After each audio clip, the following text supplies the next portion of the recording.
Assalamualaikum warahmatullahi wabarakatuh. Perkenalkan, kami dari kelompok 2 mata kuliah Manajemen Keuangan Bank Syariah yang akan mempresentasikan hasil diskusi kami. Sebelumnya, perkenalkan anggota kelompok kami, saya sendiri Elsa Rosalia, NIM 1817202102, teman saya Clara Rosalia Agustin, NIM 1817202098. selanjutnya. Dan saya Luki Triana Octavia dengan NIM 1817202112. Dan saya Riris Setia Wahyuni dengan NIM 1817202121. Ya, kami di sini akan mempresentasikan hasil diskusi kami mengenai mekanisme keuangan syariah, basis bagi hasil, dan jual beli dalam bank syariah. Untuk pemaparan pertama yaitu mengenai mudorobah yang akan dipaparkan oleh saudari Mbak Clara.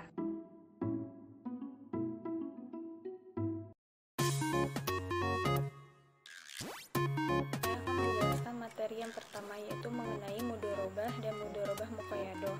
Yang pertama adalah pengertian dari mudorobah. Mudorobah sendiri yaitu adalah akad kerjasama antara dua belah pihak, di mana pihak pertama yaitu adalah pemilik dana menyediakan seluruh dana, sedangkan pihak kedua yaitu adalah pengelola dana atau yang bertindak selaku pengelola. Dan keuntungan dibagi di antara mereka sesuai dengan kesepakatan, sedangkan kerugian finansial hanya ditanggung oleh pemilik dana. Itu berdasarkan PSAK nomor 105.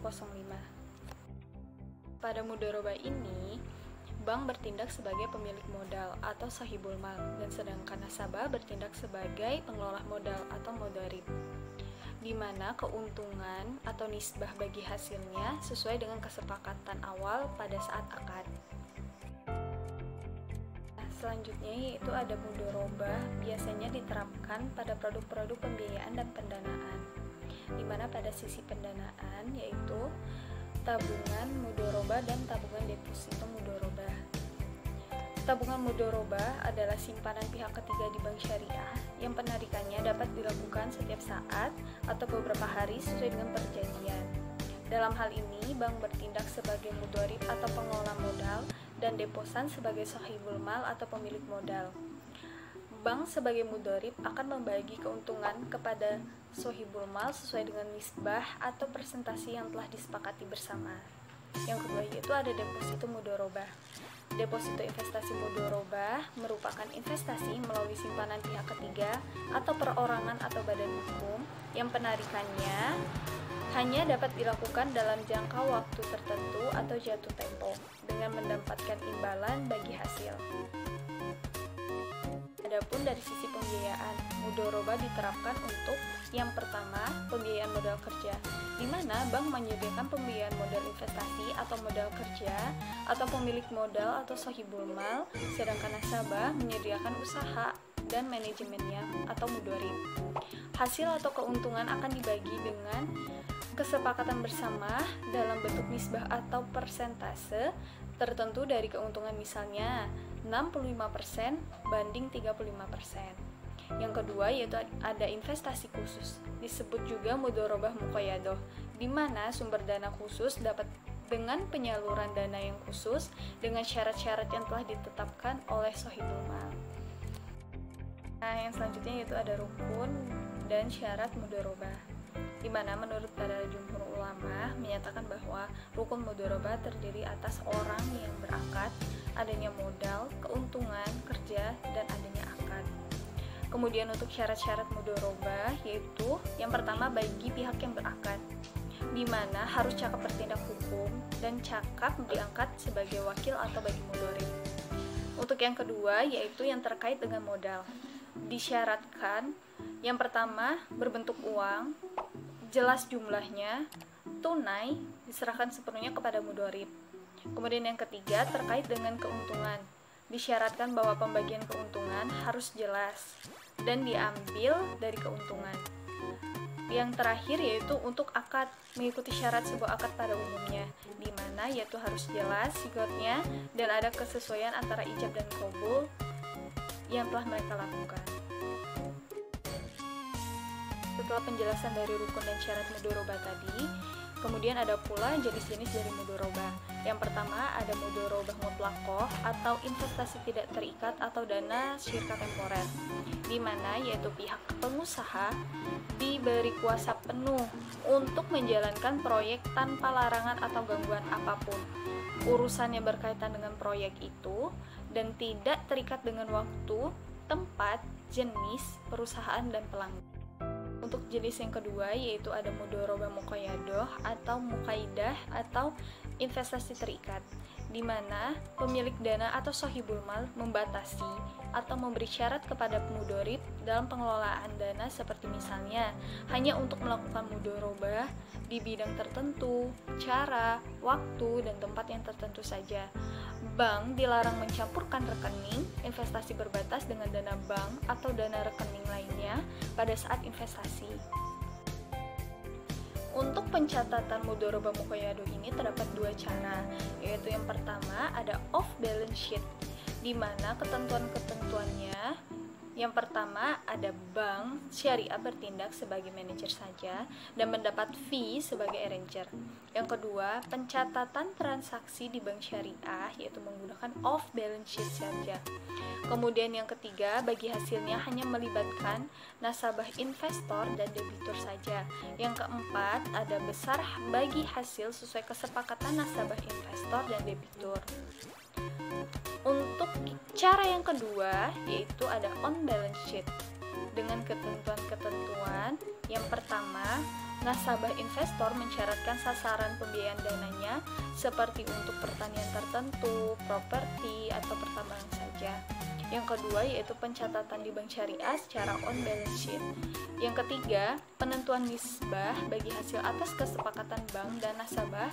Skema mudharabah muqayyadah ini bisa diterapkan pada beberapa struktur, yaitu struktur permodalan dan juga struktur pembiayaan pada beberapa sektor.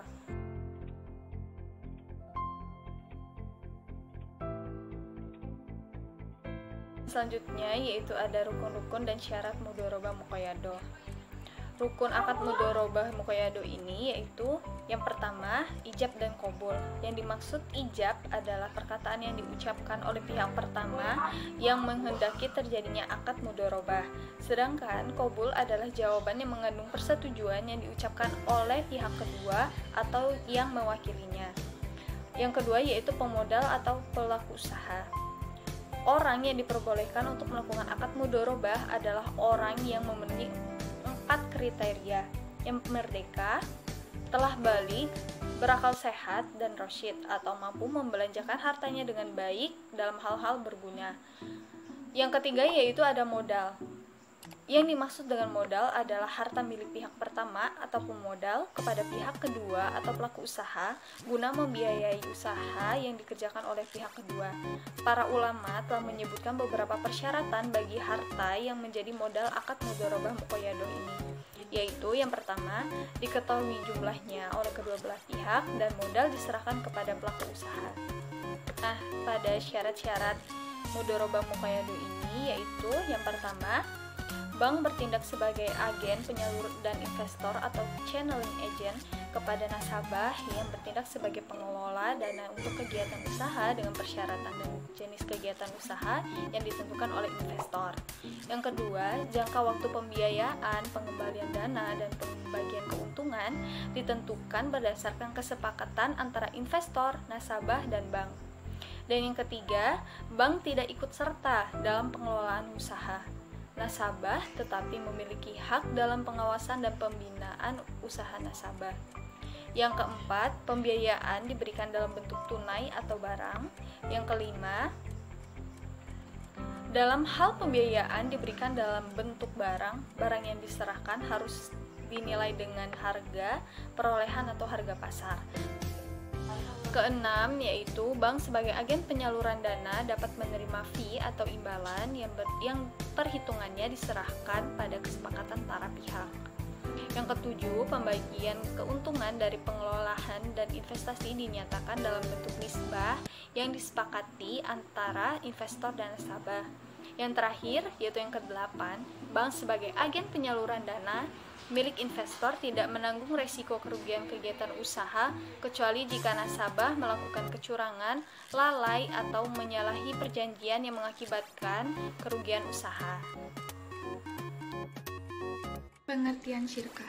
Syirkah menurut bahasa berarti al-ikhtilah yang artinya campuran atau percampuran. Maksud percampuran di sini adalah seseorang mencampurkan hartanya dengan harta orang lain sehingga tidak memungkinkan untuk dibedakan. Menurut definisi syariah, syirkah adalah transaksi antara dua orang atau lebih yang bersepakat untuk melakukan suatu usaha finansial dengan tujuan mencari keuntungan.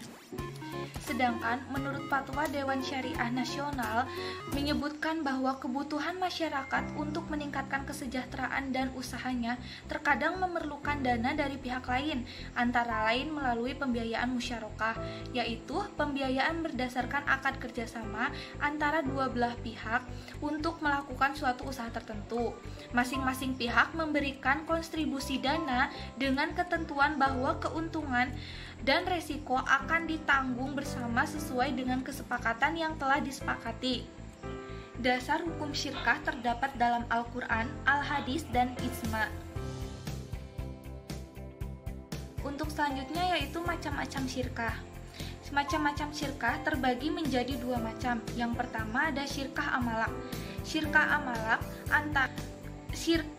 antara dua orang atau lebih yang memiliki barang tanpa memiliki akad. Syirkah ini terbagi menjadi dua. Yang pertama ada syirkah ikhtiari atau sukarela. Syirkah ikhtiari ialah syirkah yang disebabkan adanya kontaran dari dua orang yang bersekutu. Sedangkan yang kedua, syirkah ijbari atau paksaan. Syirkah ijbari adalah syirkah yang ditetapkan kepada dua orang atau lebih yang bukan didasarkan atas perbuatannya. Syirkah uqud. Syirkah uqud ialah bentuk transaksi yang terjadi antara dua orang atau lebih untuk bersekutu dalam harta dan keuntungannya. Syirkah uqud terbagi menjadi beberapa. Yang pertama ada syirkah inan. Syirkah inan ialah persekutuan antara dua orang dalam harta milik untuk berdagang bersama-sama dan membagi laba atau kerugian bersama-sama. Yang kedua ada syirkah mufawidoh. Syirkah mufawidoh yaitu kesepakatan dua orang atau lebih untuk melakukan perserikatan dengan persyaratan memiliki kesamaan dalam jumlah modal, keuntungan, pengelolaan, serta agama yang dianut. Yang selanjutnya yaitu ada syirkah abdan atau syirkah amal, yang merupakan persekutuan dua orang untuk menerima pekerjaan yang akan dikerjakan secara bersama-sama dan keuntungan dibagi di antara keduanya dengan kesepakatan yang telah disepakati.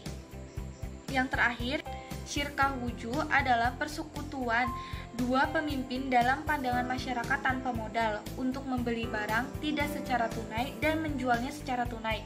Kemudian keuntungannya dibagi di antara keduanya dengan syarat tertentu sesuai dengan kesepakatan yang telah disepakati.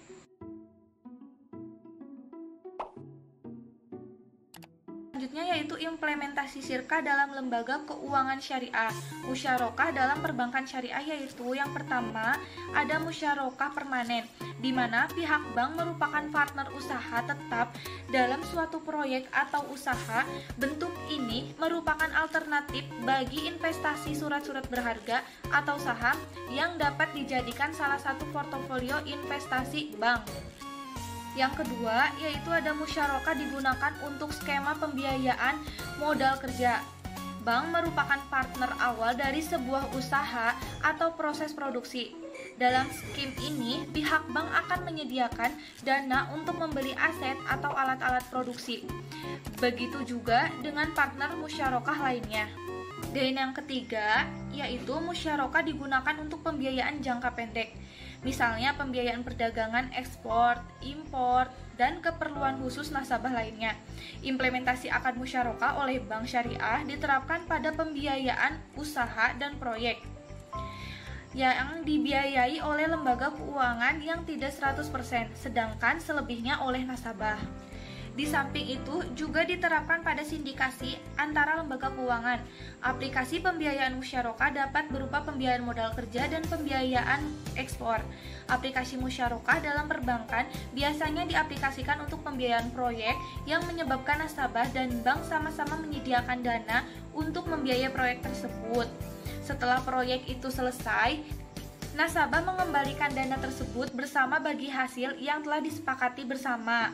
Untuk bank, pada lembaga keuangan khusus yang dibolehkan melakukan investasi dalam kepemilikan perusahaan, musyarakah diterapkan dalam skema modal ventura.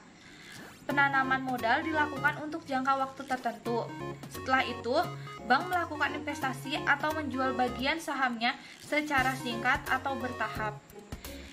Dari beberapa jenis syirkah, yang paling tepat diaplikasikan dalam perbankan syariah adalah syirkah inan. Syirkah inan sah menurut kesepakatan ulama. Syirkah inan biasanya diaplikasikan untuk pembiayaan proyek di mana nasabah dan bank sama-sama menyediakan dana untuk membiayai proyek tersebut. Setelah proyek itu selesai, nasabah mengembalikan dana tersebut bersama bagi hasil yang telah disepakati untuk bank. Contoh pengaplikasian syirkah yaitu contohnya pada pembiayaan proyek. Contohnya yaitu Pak Hadi dan Pak Anwar sepakat menjalankan bisnis jual beli rumah. Masing-masing memberikan kontribusi modal sebesar 500 juta. Dan keduanya sama-sama bekerja sama dalam syirkah tersebut. Keuntungan didasarkan pada kesepakatan, sedangkan kerugian ditanggung oleh masing-masing mitra berdasarkan porsi modal. Selanjutnya saya akan menjelaskan tentang piutang murabahah. Yang pertama ada pengertian piutang murabahah.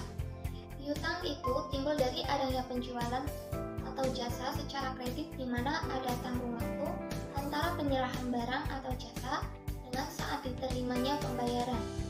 Sehingga kas baru akan diterima perusahaan pada saat piutang telah jatuh tempo. Adapun pengertian piutang menurut Indrio dan Basri, yaitu piutang adalah meliputi semua klaim dalam bentuk uang terhadap perorangan, organisasi, badan atau debitur lainnya.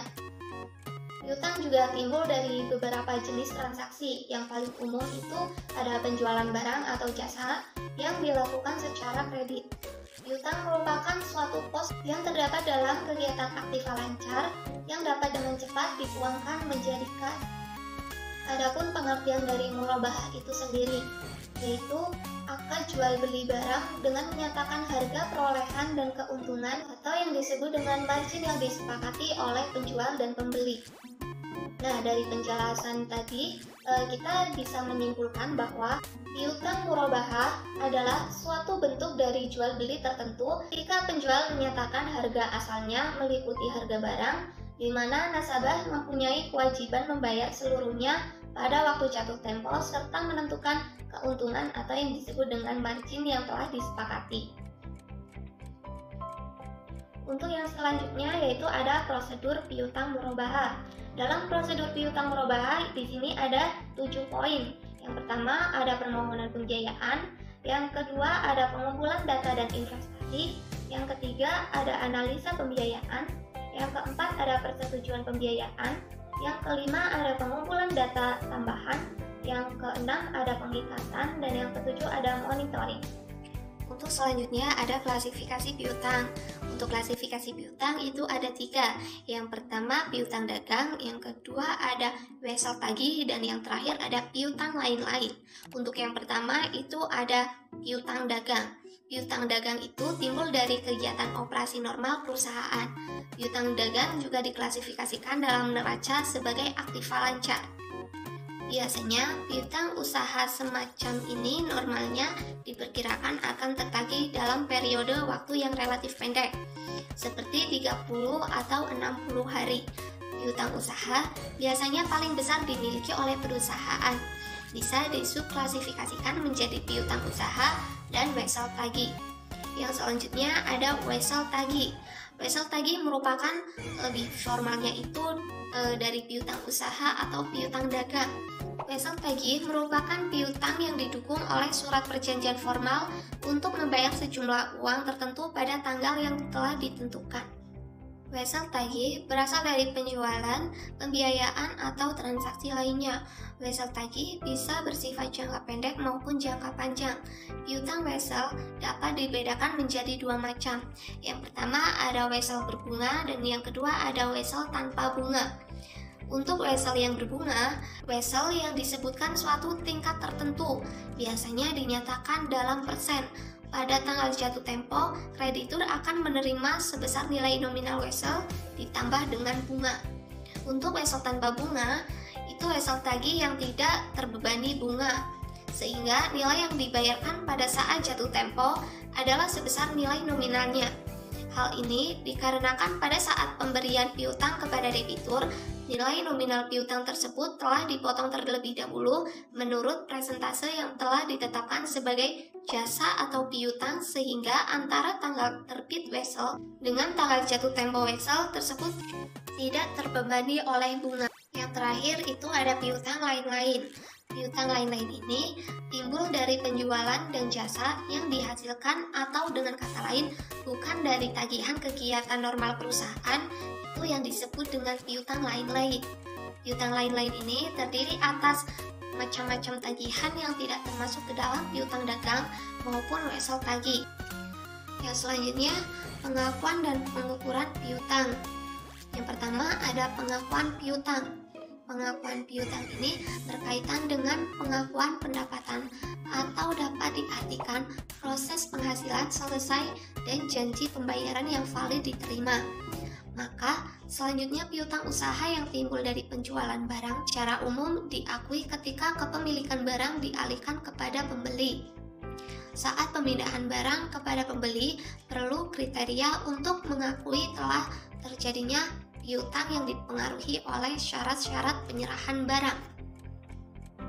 Untuk yang selanjutnya ada pengukuran piutang.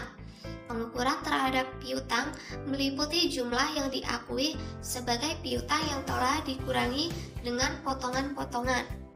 Pengukuran piutang ini bertujuan untuk menentukan jumlah piutang yang sebenarnya. Piutang diakui pada jumlah yang telah disepakati oleh kedua belah pihak sebesar nilai pertukaran dari aktiva atau barang yang dijual. Adapun faktor-faktor yang mempengaruhi pengukuran piutang. Yang pertama ada diskon dagang, yang kedua ada diskon penjualan. Untuk selanjutnya ada penyajian piutang di neraca. Dalam penyajian pelaporan keuangan terdapat dua periode akuntansi yang dapat ditetapkan. Periode akuntansi yang paling besar adalah selama 1 tahun, dan biasanya semua perusahaan menetapkan laporan keuangan tahunan. Periode akuntansi yang lain adalah periode tahun fiskal. Periode ini bukan berakhir pada tanggal 31 Desember. Biasanya, tanggal akhir tahun yang digunakan saat perusahaan mencapai aktivitas terendah pada periode tersebut.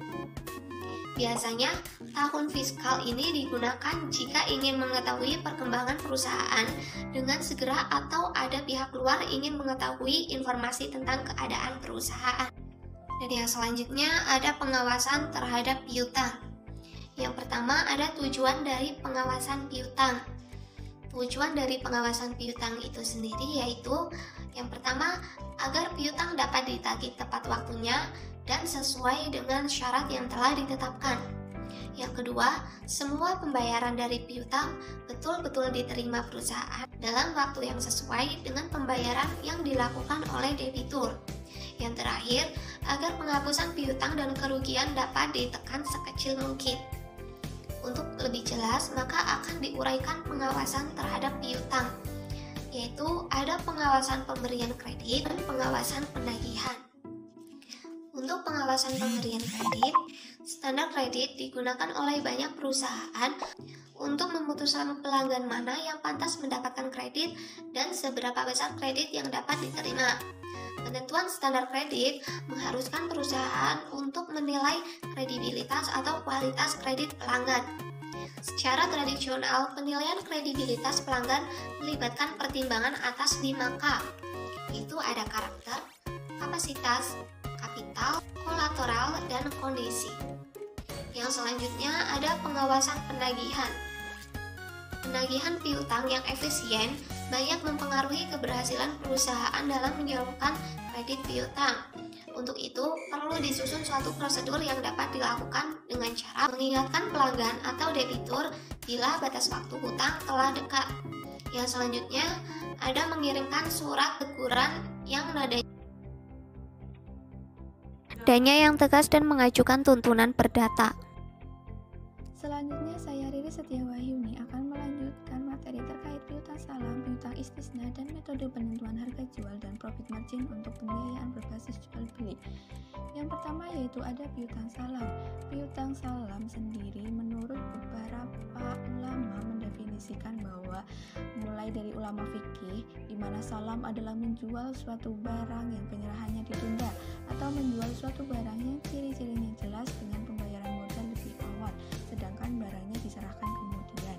Menurut ulama Syafi'iyah dan Hanafilah, salam adalah perjanjian yang disepakati untuk membuat suatu barang dengan ciri-ciri tertentu dengan pembayaran harganya terlebih dahulu sedangkan barangnya diserahkan di kemudian hari. Salam atau informed payment sale adalah kontrak jual beli di mana pembayaran dilakukan di muka dan barang diserahkan di kemudian hari.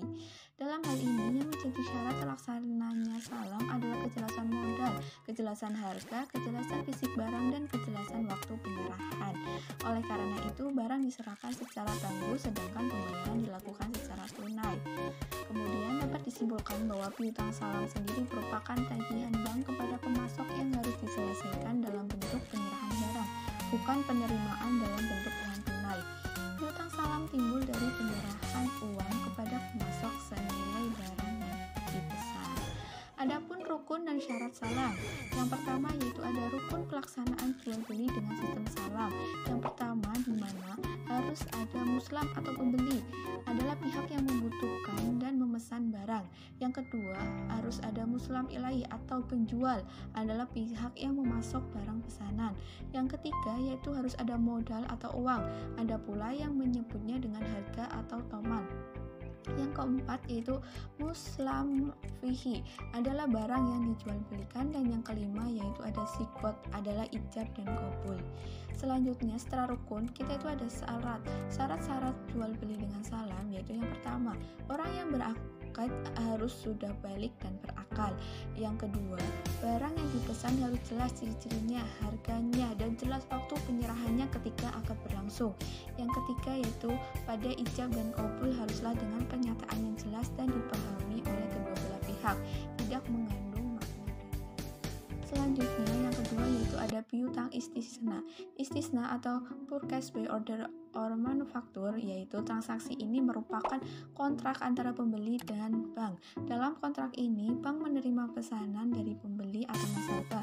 Bank lalu berusaha melalui orang lain untuk membuat dan membeli barang sesuai dengan spesifik pesanan dan menjualnya kepada pembeli akhir atau nasabah yang memesan. Kedua belah pihak sepakat atas harga dan sistem pembayaran melalui cicilan atau ditangguhkan sampai suatu waktu pada masa yang akan datang. Menurut pendapat yang diambil dalam mazhab Maliki dan Syafi'i, istisna adalah salah satu bentuk akad salam. Dengan demikian, akad ini boleh dijalankan bila memenuhi berbagai persyaratan akad salam, dan bila tidak memenuhi persyaratan salam maka tidak dibenarkan alias batil. Yaitu ada metode penentuan harga jual dan profit margin untuk pembiayaan berbasis jual beli, yaitu menghitung margin murabahah. Yang pertama yaitu ada markup pricing. Markup pricing sendiri adalah penentuan tingkat harga dengan memarkup biaya produksi komoditas bersangkutan, yaitu seperti adanya biaya variabel per unit, biaya tetap, jumlah unit diharapkan terjual. Dengan persamaan yang pertama untuk biaya per unit produksi barang, yaitu biaya per unit sama dengan biaya variabel ditambah biaya tetap dibagi unit sold yang diasumsikan. Untuk persamaan yang kedua, harga markup per unit. Harga markup per unit dapat dihitung dengan biaya per unit dibagi 1 dikurangi pendapatan penjumlahan yang diharapkan. Yang kedua yaitu ada target return pricing. Target Market pricing adalah penentuan harga jual produk yang bertujuan mendapatkan tingkat return atas besarnya modal yang diinvestasikan. Dalam bahasan keuangan dikenal dengan return of investment atau ROI. Dalam hal ini, perusahaan yang akan menentukan berapa return yang diharapkan atas modal yang telah diinvestasikan. Sebagai contoh, semisal perusahaan XYZ yang memproduksi barang tersebut telah menginvestasikan dananya sebesar 1 juta dengan menghasilkan tingkat return sebesar 20%. Dengan demikian, target return pricing dapat dicari dengan yaitu unit cost ditambah expected return kali investment dibagi unit saldo, yaitu di mana 20 ditambah 20% dikali 1 juta dibagi 10.000 sama dengan 40. Harga besar 40 merupakan harga yang telah ditargetkan dari banyaknya modal yang diinvestasikan, dan harga tersebut yang dijadikan sebagai harga dasar penawaran penjualan kepada calon nasabah yang akan membeli barang tersebut. Jika calon nasabah menyepakati harga tersebut, maka akan terjadi kontrak jual beli. Yang ketiga yaitu ada perceived value pricing, di mana itu tuh merupakan penentuan harga dengan tidak menggunakan variabel harga jual. Sebagai contoh, seseorang lebih suka menabung di Bank Syariah Berkah daripada Bank Syariah Permai, walaupun tingkat hasil bagi di Bank Syariah Permai lebih tinggi dibanding Bank Syariah Berkah. Mengapa? Karena nasabah merasa puas di Bank Syariah Berkah dengan pelayanannya yang lebih baik dibandingkan dengan pelayanan yang diberikan oleh Bank Syariah Permai. Yang keempat yaitu ada value pricing. Value pricing adalah kebijakan harga yang kompetitif atas barang yang berkualitas tinggi. Dengan ungkapan, barang yang baik pasti harganya mahal. Namun, perusahaan yang sukses adalah perusahaan yang mampu menghasilkan barang yang berkualitas dengan biaya yang efisien sehingga perusahaan tersebut dapat dengan leluasa menentukan tingkat harga di bawah harga kompetitor. Sekian pemaparan materi dari kami. Mohon maaf bila banyak kesalahan. Ditutup wabillahi taufiq wal hidayah. Wassalamualaikum warahmatullahi wabarakatuh.